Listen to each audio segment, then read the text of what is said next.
ఎంతసేపు ఫోన్ లో బతికితే వైరస్ వచ్చి చచ్చిపోతావు. నువ్వు సెల్ సింగ్ రాథోడ్ గురించి ఏది పడితే అది మాట్లాడుతున్నావు. ఇదిగో నా track record. This is my history. You know this. Tell me. Cell Singh Rathod. కానీ సెల్ సింగ్ రాథోడ్ నీకు ఒక అద్భుతమైన విషయం చెప్తాను, గుర్తుపెట్టుకోరా. అమ్మాయితో మాట్లాడేటప్పుడు భయం భక్తి ఉండాలి. ఆ భయం ఎలా ఉంటుందో తెలుసా? అర్ధరాత్రి 10ంటికి ఫోన్ వస్తుంది. ఫోన్ లిఫ్ట్ చేస్తే 10 రూపాయలు రీఛార్జ్ చేయమంటుంది. అది రీఛార్జ్ చేద్దామని నువ్వు ఒంటి మీద బట్టలు ఉన్నాయా లేదా, చేతిలో కర్ర ఉందా లేదా తెలుసుకోకుండా రోడ్డు మీదకి వెళ్తావు. పిచ్చి కుక్కలు నీ చుట్టూ పిచ్చి కుక్కల్లా అరుస్తుంటాయి.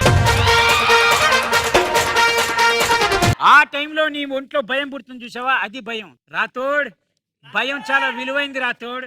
ఏ అమ్మాయికి పడితే అమ్మాయికి రీఛార్జ్ చేస్తే చాలా డేంజర్ గా ఉంటుంది. అమ్మాయి చాలా కఠినమైంది నాయన.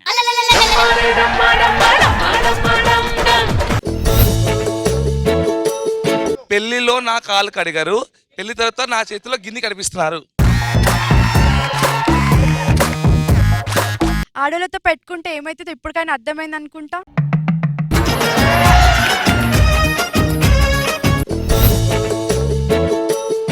ఆస్తులుంటే ఆఫ్రికన్ కోతినైనా చేసుకుంటారు. हम काले हैं तो क्या हुआ दिल वाले हैं.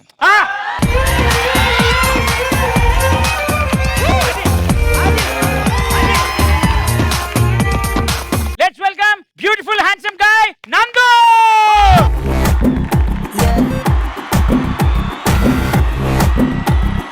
Let's welcome most beautiful personality Snigdha.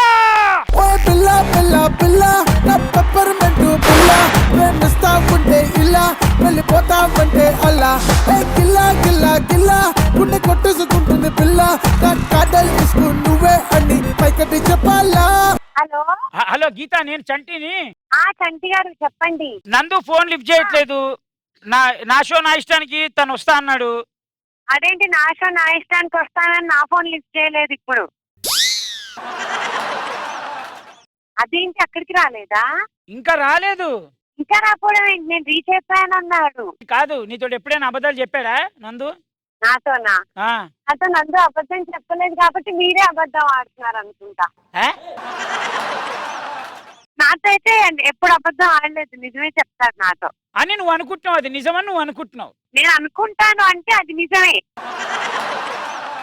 కాదు, వాడు అబద్ధం చెప్పలేదని నువ్వు అనుకుంటున్నావు అంటే అది నిజం నీ తరఫున. కానీ చెప్పాడని నేను చెప్తుంటే అది అబద్ధమే కదా. యాక్చువల్ గా నందుకు ఒక అలవాటు ఉంది, ఎక్కడికి వెళ్ళినా ఒక సెల్ఫీ తీసి పంపిస్తూ ఉంటాడు అక్కడ. అది అలవాటు కాదు నా భయం.